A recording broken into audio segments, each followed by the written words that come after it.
कलयुग की उस शक्ति का नाम आज बहुत कम लोग जानते हैं, लेकिन एक समय ऐसा भी था जब उसके नाम से सबसे भयावह तांत्रिक तक कांप उठते थे।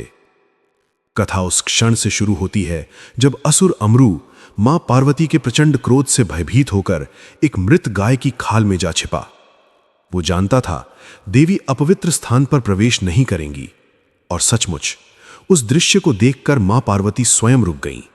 लेकिन यह रुकना हार नहीं था, क्रोध अग्नि बन चुका था। मां ने अपने दोनों हाथ मले और उन्हीं हाथों की मैल से एक तेजस्वी, उग्र और नियमों से परे शक्ति प्रकट हुई। वो कोई साधारण कन्या नहीं थी, न कोई शास्त्र, न कोई मर्यादा, न कोई बंधन। वो जन्मी ही बंधन तोड़ने के लिए थी। उसी क्षण उस शक्ति ने अमरू का अंत कर दिया।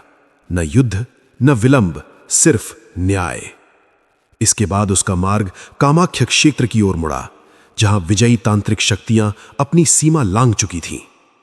कहा जाता है उस क्षेत्र का पहरेदार नूरिया मसान भी उस शक्ति के आगे टिक न सका। यहीं से उस कन्या का नाम तांत्रिक लोक में गूंजने लगा। मां मसानी की कथाओं में वर्णन है कि उसने दुष्ट तांत्रिकों को एक ही बोतल में सीमित कर दिया और उनके अधीन भूत प्रेतों को बकरा बनाकर अपनी सवारी का प्रतीक बना लिया। ये शक्ति न भय से पैदा हुई थी, न वरदान से। ये तो क्रोध से जन्मी थी और नियंत्रण के लिए आई थी। हाथों की मैल से जन्मी इस अद्वितीय, अनियंत्रित और उग्र शक्ति को आज संसार मां मेलेडी के नाम से पूजता है। कहते हैं जब नियम विफल हो जाते हैं तब मां मेलेडी का प्रकट होती हैं।